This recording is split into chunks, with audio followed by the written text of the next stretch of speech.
dia di dalam ketika dia beribadah. Ya, itu adalah cara masing-masing. Yang pasti bahwa memang ini satu perintah agar umat Muhammad ini, kita semua senantiasa mengingat Allah dimanapun dan kapanpun, dimanapun kita berada dan kapan saja seharusnya zikir-zikir ini berjalan. Yang menarik perhatian saya ini, salah satu sifat Allah ini adalah Al-Hakim, ya? Hakim. Di dunia ini ada juga hakim. Orang yang dipercayakan untuk memiliki jabatan sebagai hakim. Mestinya kan dia bijak itu, ya, bijaksana. Dan ada orang mengatakan bahwa hakimlah ini nanti yang paling mendapat pertanyaan banyak ini, karena jabatannya di dunia sebagai orang yang hendaknya bijak. Nah, memang fenomena yang kita lihat sekarang, ya macam-macam hakim ini juga, ya. Mungkin Pak Mafi nanti bisa masuk ke era area-area pemerintahan, ya, di mana hakim-hakim ini melaksanakan tugas-tugasnya.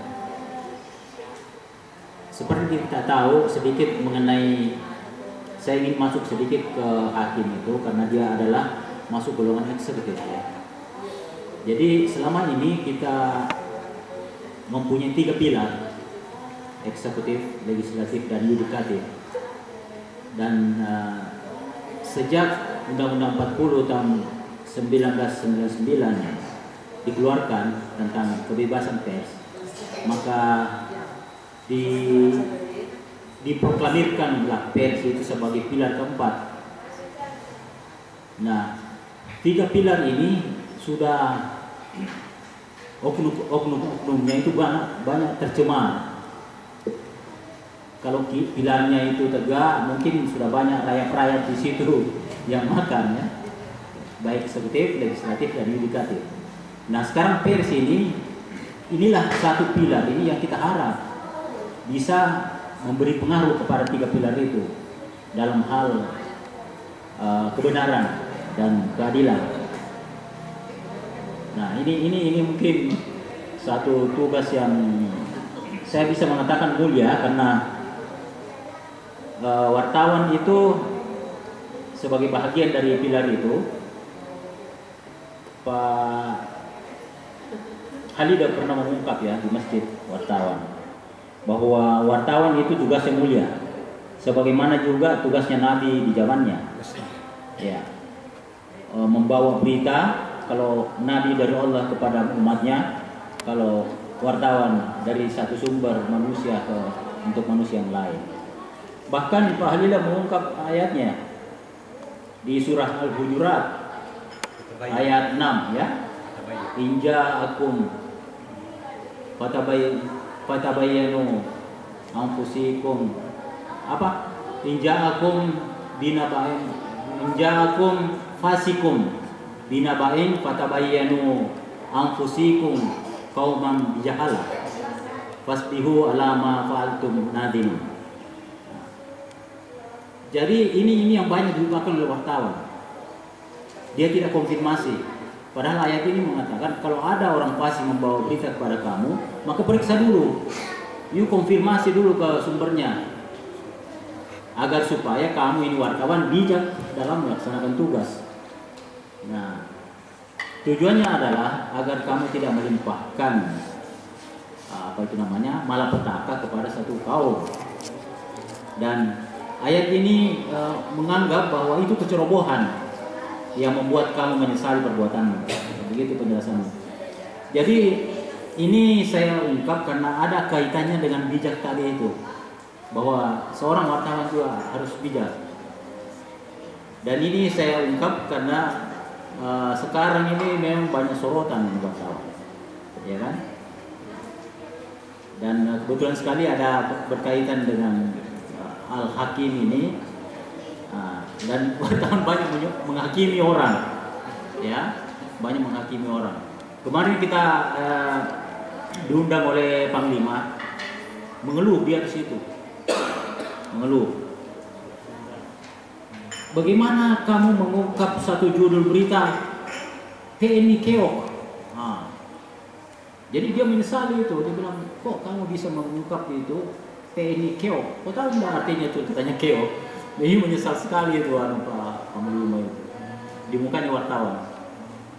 Saya bilang inilah wartawan yang tidak tahu etika ya dia tidak melaksanakan etika itu. Jadi memang perlu Pak Nur juga memang di masjid kita di wartawan itu perlu ini diketularkan, ya kan? Jangan kita terlambat ya, karena tantangan berat sekali sekarang. Banyak sekali istilah-istilah di Al-Quran ini sesungguhnya berkait dengan kita punya profesi. Dari semua profesi barangkali, hakim juga ada, mungkin pengacara ada, apa semuanya. Nah, ini mungkin sedikit dari saya yang saya bisa angkat dari kata Al-Hakim itu, yang kaitannya dengan pengetahuan saya sedikit tentang wartawan. Ya boleh jadi nanti teman-teman yang lain dari segi profesi yang lain, bagaimana sesuatu kebijakan itu bisa dilaksanakan. Ya, jadi polisi daripada pemerintah bagaimana sehingga jalannya pemerintahan ini bisa kita harapkan secara baik. Sekian, assalamualaikum warahmatullahi wabarakatuh.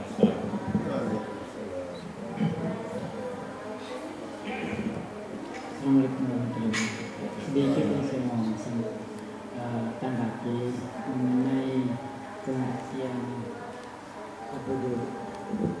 Jadi diartikan sebagai abdi, bukan sebagai abdu. Abdi, saya kira memang itu lebih tepat. Abdi artinya mengerjakan sesuatu dengan ikhlas, maka dia orang itu abdi.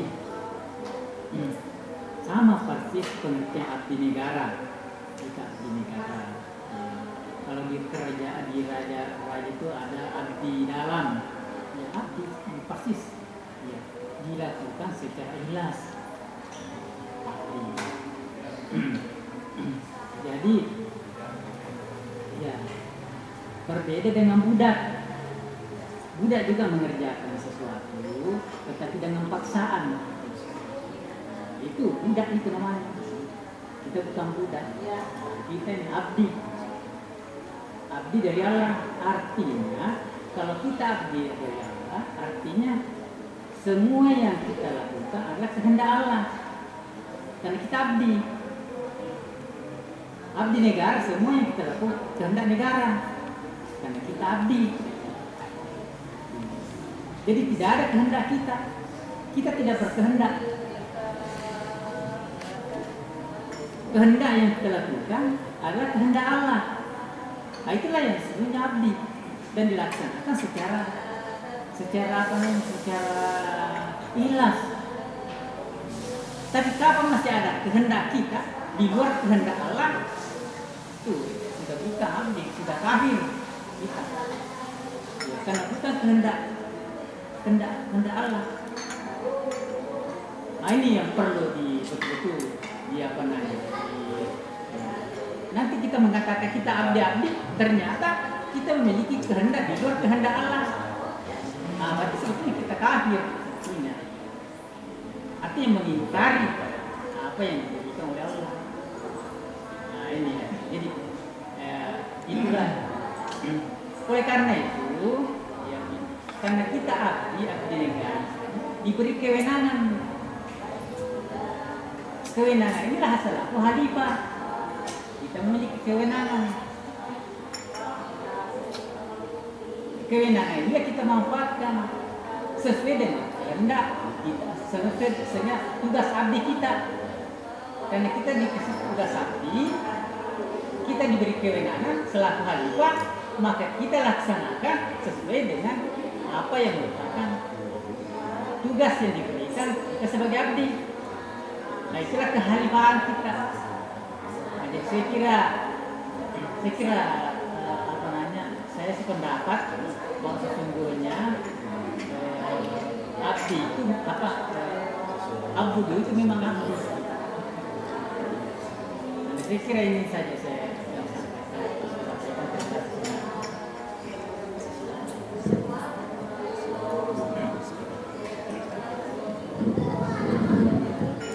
Bismillahirrahmanirrahim. Saya mendahului dari Prof ya, sebentar kemudian bicara.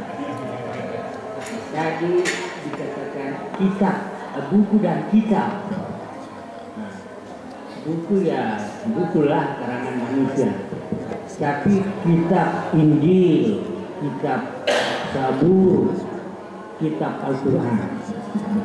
Jadi menurut sejarah saya dengar itu orang Eropa pergi belajar Al-Quran di Spanyol karena Muslim di situ menang punya kejayaan. Tapi dia pelajari mengenai teknologi pengetahuan bukan syariat. Kalau tidak salah Pak ya. Akhirnya pulang ke negerinya ditentang oleh gereja. Tapi tetap jangan terus itu kembangkan itu Al-Quran dalam arti dia cari mengenai ilmu pengetahuan. Sehingga katanya apa benar atau tidak tolong dikoreksi. Jadi Al-Quran ini dicetak di Jerman pertama kali. Walau jadi nanti dia sanggup.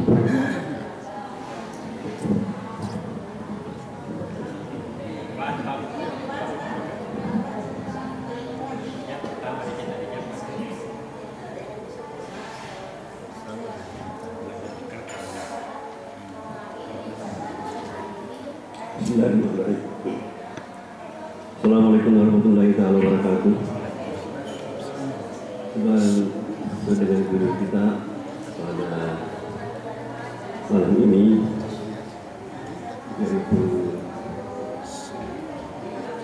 mengenai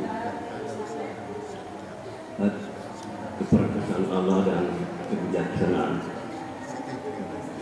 Menurut hemat kami cuma sinonim juga dalam ayat ini bahwa alif lam la raiba fi zalikal kitab la raiba fi dan satu-satunya kitab Al-Quran sebelum dia mengungkap kebenaran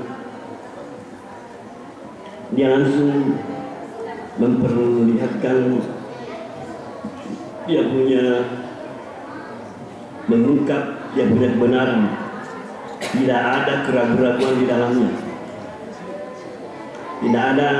tidak ada kitab di dunia ini profesor manapun yang karang bahwa kitab ini, buku ini tidak ada keraguan-keraguan selain daripada Al-Quran. Bahwa jadi untuk mengetahui Al-Quran setelah dipercayai bahwa tidak ada lagi keraguan di dalamnya, maka di situ biasa kalau sudah kita yakinkan bahwa itu keikhlasan sudah bisa timbul sendirinya terhadap setiap apa yang diungkap Al-Quran dengan fakta-fakta. Dan sekarang sekian ribu lampau yang sudah diungkap Al-Quran, baru saja ini pendapat manusia banyak yang terungkap oleh kebenaran Al-Quran itu. Dan untuk kebijaksanaannya ada lagi seperti yang diungkap tadi Profesor Dr. Halil ya, karena dia membawakan khutbah di Masjid Raya mengenai soal riba. Wa halallahu bai'a wa harrama riba. Dihalalkan bagimu jual beli dan diharamkan riba. Menurut Profesor Halil yang sekarang oleh karena sudah adanya Profesor Doktor, Profesor Islam yang bisa membuat satu hal daripada bank-bank konvensional yang melakukan riba, adanya bank-bank syariah. Jadi menurut dia, kalau kita bisa sekarang beralih kepada daripada bank-bank konvensional, sebab jelas sudah riba itu jelas sekali dia bilang bahwa riba itu ialah suatu pinjaman yang dikembalikan dengan menentukan bunga. Nah, itu menurut dia semua bank yang konvensional yang tidak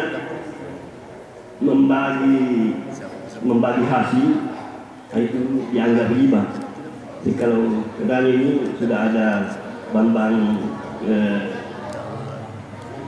syariah secara mudarat, cara perlakuannya, maka itu bagi hasil, untung sama untung, rugi sama rugi, ini tidak termasuk riba. Maksud dia wahalallahu bai'a wa harrama riba. Jadi menurut dia memberikan, saya buka kebijaksanaan saya itu menurut tadi, saya sudah bijaksana kepada umat manusia karena pada umumnya di Indonesia ini dia melakukan riba. Selama dia masih pegang pada bank-bank konvensional itu, selama ditentukan pengembaliannya itu masuk riba. Nah, sekarang sudah ada syariah dilaksanakan secara secara mudarat itu bagi hasil. Jadi mudah-mudahan kita bisa katanya beralih kepada bank-bank syariah itu, supaya kita apa yang diungkapkan Allah dalam Al-Quran, wa halallahu bai'a wa harrama riba, sebab ini riba sudah jelas ya, mudarat di dalam Al-Quran, dan terhadap empat pada manusia bahwa sama sekali tidak diharapkan makan riba, karena riba itu adalah yang menurut hadis itu dibenci juga oleh Allah Subhanahu wa Ta'ala. Maaf Pak, saya sambung mengenai bank konvensional dengan bank syariah. Memang bank syariah itu benar, tapi kita tinjau dari segi agama Pak. Saya sebagai konsumen itu bank konvensional kan pemerintah punya. Siapa yang bertanggung jawab? Karena ini pemerintah jadi tim ini, saya mengikuti. Nah, secara agama siapa bertanggung jawab? Saya dapat dosa atau pemerintah membuat kebijaksanaan bank konvensional itu. Ya.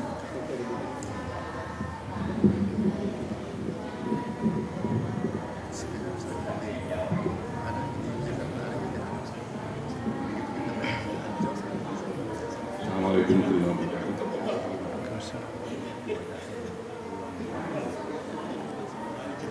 Mengenai kehidupan pers, sesungguhnya Rasulullah itu adalah seorang messenger. Dia membawa berita, membawa misi, jadi juga misionaris. Nah, kita sebut misionaris karena disebut dengan lain. Tapi dia membawa berita kebenaran, yaitu Al-Quran.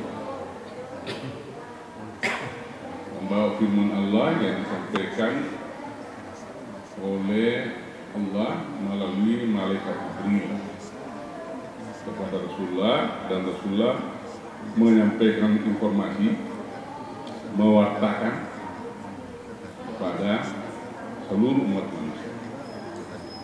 Jadi bisa dikatakan bahwa Rasulullah itu juga berprofesi sebagai wartawan. Tapi wartawannya Rasulullah itu tidak sama dengan wartawan kita. Wartawan manusia biasa seperti kita, selain Indonesia. Di luar negeri, menurut pengalaman saya di beberapa negara yang sudah maju yang saya biasa datangi, itu tidak ada black paper, tidak ada berita-berita yang sifatnya black, karena black paper itu akan mempengaruhi opini masyarakat, yang akan mempengaruhi jiwa manusia, ya, dan mempengaruhi otak bawah sadar manusia secara langsung ataupun tidak langsung, dan mencetak potensi-potensi yang ada di dalam subconscious mind manusia itu untuk melakukan black paper yang sama dengan yang dia baca, yang dia lihat. Ini bahayanya yang mungkin kurang disadari oleh kita semua. Berita-berita yang disebutkan oleh wartawan-wartawan itu adalah berita-berita yang positif, yang white paper, kertas putih. Jadi dengan berita-berita positif itu akan membentuk subconscious mind dari masyarakatnya,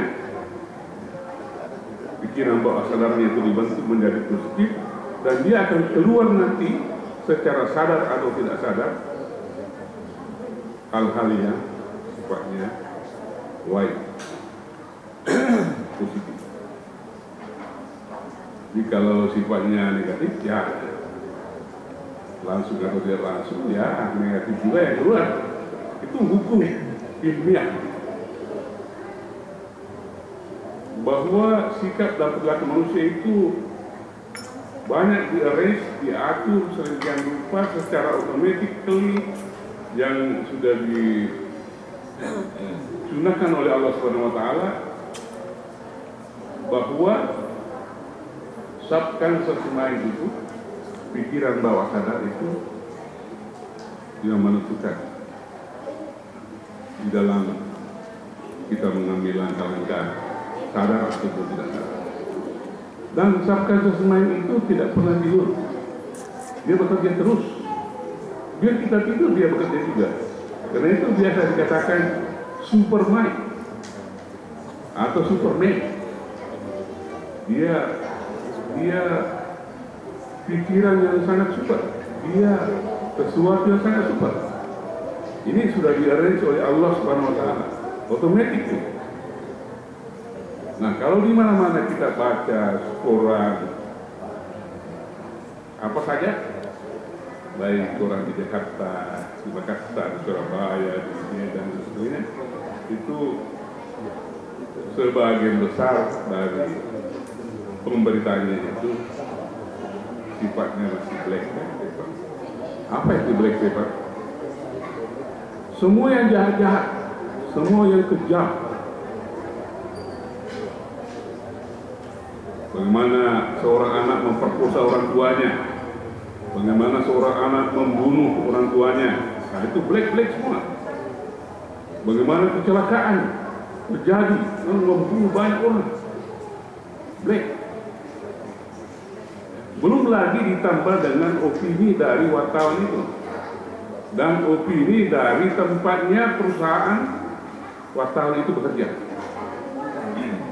Kalau surat kabarnya itu milik Golkar misalnya, maka semua pemberitaan yang menentukan Golkar. Kalau korannya itu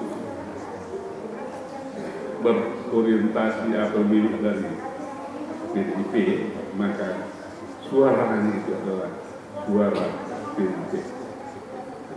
Begitu seterusnya. Nah, ini berarti bahwa objektivitas dari pemberitaan koran di Indonesia itu masih dipertanyakan.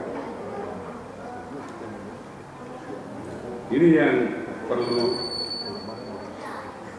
diperhatikan oleh kita semua, terutama bagi mereka yang berprofesi sebagai wartawan. Saya juga dulu pernah masuk di area itu. Saya mengikuti training jurnalisme dari BWI Makassar yang dipimpin oleh Rahman Arif. Kemudian saya menjadi anggota BWI, kemudian menjadi anggota Ikatan Pers Mahasiswa Indonesia di bawah Iftawak dan Al-Ilham pada periode 72, 65, 62 terjadi kudeta. Ada kami itu ada ikatan pers nasional yang membentengi IPMI dan kami KAPI supaya melawan komunis.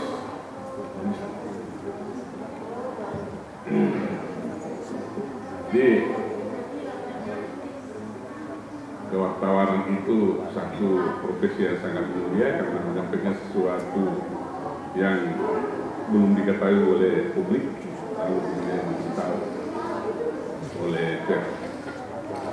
Tetapi alangkah ironisnya kalau pemberitaan itu kemudian diarahkan ke hal-hal yang tidak benar, ya, diarahkan untuk memenangkan yang punya, memenangkan partai politik dan sebagainya, memenangkan kepentingan orang itu yang punya media. Jadi sebaiknya the black paper must be off di Indonesia. Ya. Semakin cepat itu black paper dihapus, dihilangkan, Indonesia akan semakin cepat Indonesia yang makin baik. Tapi kalau the black paper itu masih dipertahankan, kemudian diramu lagi segala macam kepentingan, ya udah, apa boleh buat, itulah nasib kita. Mengenai keikhlasan, di situ dikatakan bahwa hanya Allah lah yang mempunyai agama yang ikhlas, agama yang murni. Kalau kimia itu, alkohol itu adalah sesuatu sakai yang murni. Alkohol dari pure, dia murni. Banyak agama lain, apalagi agama dunia, ada Buddha, ada Hindu, Konghucu, ada macam-macam. Tapi mereka tidak punya Allah. Yang punya Allah itu, agama yang dimiliki Allah itu adalah agama yang murni. Itulah ad-dinul Islam, agama Islam. Ya, Allah menurunkan Al-Quran itu dengan keridhaan Allah, kekuatan Allah, dengan benar membawa kebenaran, dan Allah itu adalah Maha Perkasa, Al-Aziz, Al-Hakim, dan Maha Kuasa. Orang bisa perkasa, tapi tidak bisa orang perkasa. Orang bisa bijaksana, tapi tidak bisa maha bijaksana. Kalau mahasiswa bisa mahasiswa, mahasiswa. Itu poin yang kedua. Yang ketiga atau yang terakhir adalah yang saya ingin sampaikan bahwa keikhlasan itu al-mukhlisin, mukhlis keikhlasan orang yang dikatakan itu adalah totalitas dari keberagamaan. Karena hanya yang ikhlas yang bisa diterima oleh Allah. Kalau dia punya ilah, embel-embel, pamer, sholat pamer, membangun masjid pamer, membangun sekolah pamer, ya dia sayang baik semuanya. Dia sayang saya bangun masjid toh, dia sayang saya bangun fakir miskin toh. Nah itu pamer, itu namanya tidak ikhlas. Kalau ikhlas dicontohkan di dalam hadis Rasulullah itu, kalau tangan kanan yang memberikan sesuatu, maka tangan kiri itu tidak perlu tahan. Sebaliknya kalau tangan kiri yang menyumbang bersedekah, maka tangan kanan itu tidak perlu tahan. Sekarang